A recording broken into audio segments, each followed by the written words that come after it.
So hi guys, in this video we are going to discuss about can we trust pay after placement. So దీని గురించి మనం మాట్లాడుకుందాము. అసలు exactly what's happening pay after placement తర్వాత అంటే ఏంటి, ఏం జరుగుతూ ఉంది, what are the precautions we need to take. So currently చాలా ఉన్నాయి మార్కెట్లో, లైక్ నెక్స్ట్ వేవ్ అని, లేకపోతే తర్వాత ఓడియన్ స్కూల్ అని, న్యూటన్ స్కూల్ అని, ఇట్లా చాలా ఉన్నాయి.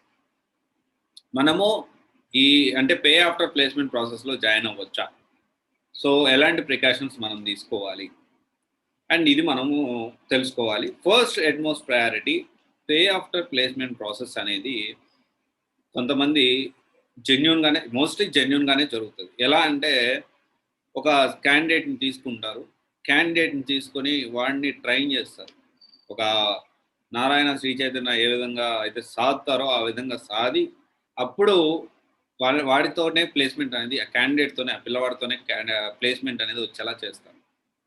సో ఇక్కడ ఏంటి అంటే ఈ సాధనం అనేది ఎంతమంది వరకు సాధగలుగుతారు. ఎందుకంటే ఒక బ్యాచ్లో కొన్ని పే ఆఫ్టర్ ప్లేస్మెంట్ ప్రాసెస్లో 300 నుంచి 250 నుంచి 300 మంది ఒకటే బ్యాచ్లో ఉంటారు, అది కూడా రికార్డెడ్ క్లాసెస్. సో ఇక్కడ ఏంటి అంటే మనము తీసుకోవాల్సిన ప్రికాషన్స్ ఏంటి అంటే మన ఏంటి బ్యాక్గ్రౌండ్ ఏంటి, మనం దేని మీద ఫోకస్ చేయాలి, మనం తీసుకోవచ్చా లేదా. ఎందుకంటే ఒక్కొక్క పే ఆఫ్టర్ ప్లేస్మెంట్లో ఒక్కొక్కటి ప్రొవైడ్ చేస్తున్నారు. ఒక్కొక్క డిఫరెంట్ కోర్సెస్ అనేవి ట్రెండింగ్లో ఉన్న కోర్సెస్ తీసుకొని ప్రొవైడ్ చేస్తూ ఉన్నారు. మనకి సూట్ అవుతుందా లేదా అనేది ఫస్ట్ మనం తెలుసుకోవాలి. అండ్ దెన్ బ్యాచ్కి ఎంతమంది ఉంటున్నారు, 250-300 మంది ఉంటున్నారా. ఎందుకంటే ఇంతమందిలో పర్సనల్ కేర్ అనేది ఉండదు. పర్సనల్ కేర్ ఉంటే కొంచెం ఏంటి అంటే మనం తొందరగా మనం ప్రాక్టీస్ చేయడం కానీ, మన క్వశ్చన్లు అడగడం కానీ మనకి ఇబ్బంది లేకుండా ఉంటుంది అండ్ మనకి ఛాన్స్ వస్తుంది మాట్లాడడానికి. అండ్ చాలామంది తర్వాత రికార్డెడ్ క్లాసెస్ ఇచ్చేసి తర్వాత ఏమైనా డౌట్స్ ఉంటే మీకు స్పెషలైజ్ కొంతమంది పీపుల్ని పెట్టే ఉంటారు, కానీ 200 మందిలో ఎంతమంది కానీ రెస్పాండ్ అవుతారు.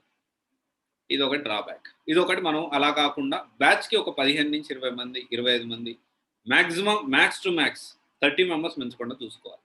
30 మెంబర్స్ అనేది మ్యాక్స్ అండి. 25 to 30 అనేది మ్యాక్సిమం అంటే మ్యాక్సిమం. అంతకు మించి అంటే అది ఒకసారి ఆలోచించి మెడిటేషన్ తీసుకోవాలి. తర్వాత వచ్చేసి చాలా వరకు ఏంటి అంటే రికార్డెడ్ క్లాసెస్ బెస్టా, లైవ్ క్లాసెస్ బెస్టా, ఆఫ్లైన్ బెస్టా, ఆన్లైన్ బెస్టా. లైవ్ ఆన్లైన్ అయినా ఆఫ్లైన్ అయినా ఒకటే. సరే లైవ్ ఆన్లైన్ బెస్టా లేకపోతే ఆఫ్లైన్ బెటర్, రికార్డెడ్ బెస్టా. ఇక్కడ ఏంటి అంటే ఎఫెక్టివ్గా ఉండాలి అంటే చాలామందికి చిన్నప్పటి నుంచి ఆఫ్లైన్ అనేది అవసరం. అంటే ఆఫ్లైనే అలవాటు పడి ఉంటారు చిన్నప్పటి నుంచి. కానీ ఇక్కడున్న ప్రజెంట్ సిచ్యువేషన్లో ఆఫ్లైన్కి ఫ్యాకల్టీ అనేవాళ్ళు, వర్కింగ్ పీపుల్ అనేవాళ్ళు రారు. మరి ఆన్లైన్లో తీసుకుంటే మనం సక్సెస్ అవుతామంటే ఆన్లైన్ ఆఫ్లైన్ అనేది depends on person to person. కానీ రికార్డెడ్ క్లాసెస్ తీసుకోవడానికే మనము 50,000 నుంచి ₹1,00,000 పే చేయాలా అంటే definitely not. Online live classes అయితే మనకి ఇమ్మీడియట్గా డౌట్ రాగానే మనం అడగడానికి పాసిబిలిటీ ఉంటుంది. ఏ రోజు ఆ రోజు మనము అసైన్మెంట్లు ఇవ్వడం కానీ మనకు ఒక పంక్చువాలిటీ అనేది ఉంటుంది.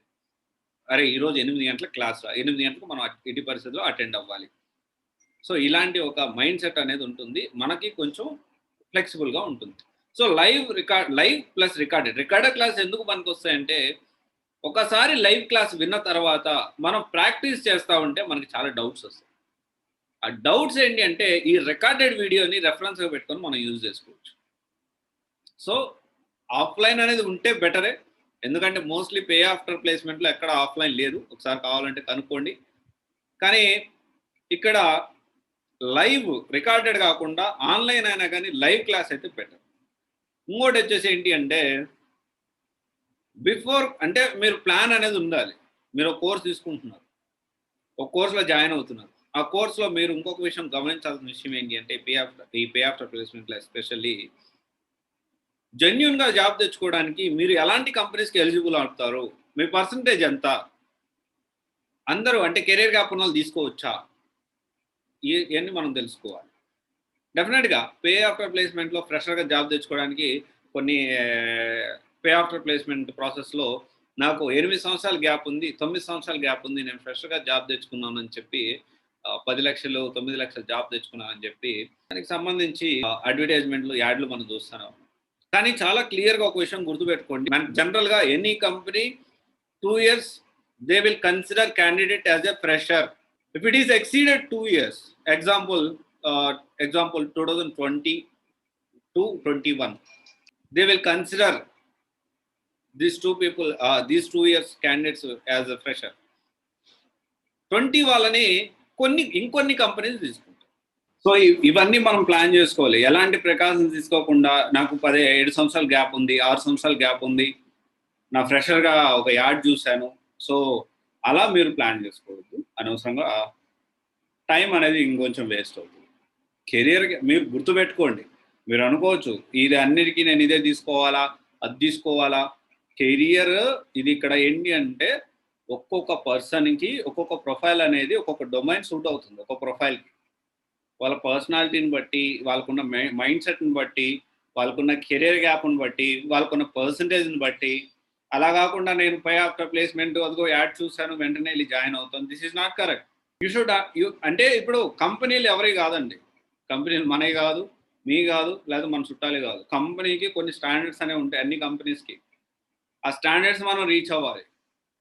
ఇప్పుడున్న పరిస్థితుల్లో ఫ్రెషర్స్ని తీసుకొనే చాలా రోజులు మనకి ఆఫర్ లెటర్ ఇచ్చినా కూడా ఇది ఆన్బోర్డింగ్ ప్రాసెస్ లేట్ చేస్తున్నారు. మరి ఎక్స్పీరియన్స్ తీసుకొని నేను ఫ్రెషర్, నేను ఒక 10 సంవత్సరాలు నాకు గ్యాప్ ఉంది, 10 సంవత్సరాలు నాకు గ్యాప్ ఉంది, 10 years 12 years నాకు కెరీర్ గ్యాప్ ఉంది, నేను ఫ్రెషర్గా స్టార్ట్ చేయొచ్చా? అవకాశం ఉంది. ఏ విధంగా అవకాశం ఉంటుంది మీరే చెప్పండి.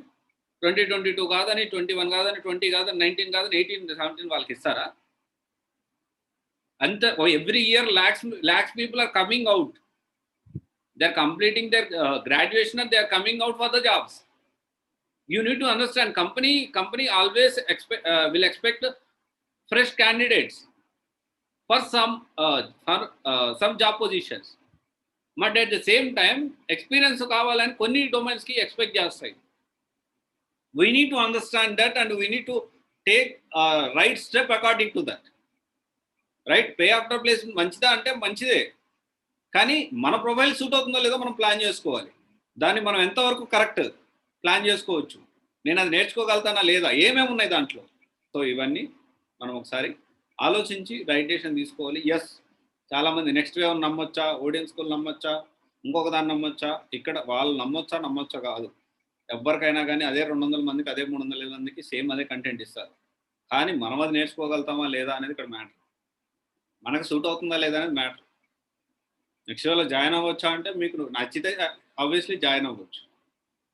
మీకు ఒకవేళ సూట్ అవుతుందని మీకు అనిపించి, మీకు ఆ కంటెంట్ ఓకే అనిపిస్తే మీరు జాయిన్ అవ్వచ్చు. ఎందుకంటే సబ్జెక్ట్ అనేది పర్ఫెక్ట్గా అవ్వాలి ఎక్కడైనా కానీ. నెక్స్ట్ వే కావచ్చు, ఇంకో న్యూటన్ స్కూల్ కావచ్చు, ఇంకోటి కావచ్చు. సబ్జెక్ట్ మెయిన్ ఇక్కడ మ్యాటర్స్. మీరు పర్సనల్ కేర్ తీసుకుంటున్నారా, మంచిగా మీ పర్సనల్ కేర్ తీసుకొని మీరు ట్రైన్ చేస్తున్నారా, వాళ్ళు డెఫినెట్గా మీరు ప్లాన్ చేసుకోవచ్చు. అది మీ కంప్లీట్లీ మీ ఎంతవరకు నేర్చుకోగలుగుతున్నారు అక్కడే అనేది ఇక్కడ చాలా ఇంపార్టెంట్. మీకు అది సూట్ అవుతుందా లేదా అనేది ఇక్కడ చాలా ఇంపార్టెంట్. ఓకే, మీరే డిసైడ్ అవ్వండి జాయిన్ అవ్వాలా, జాయిన్ అవ్వకూడదు అనేది. ఎందుకంటే this is completely your option, your opinion. Okay, ఎందుకంటే మీ ప్రొఫైల్ సూట్ అవుతుందా లేదు మీరు ప్లాన్ చేసుకోవాలి కాబట్టి. Okay, thank you guys. This is Raj signing off CYC guidance private limited, one stop solution for all job oriented courses. Thank you.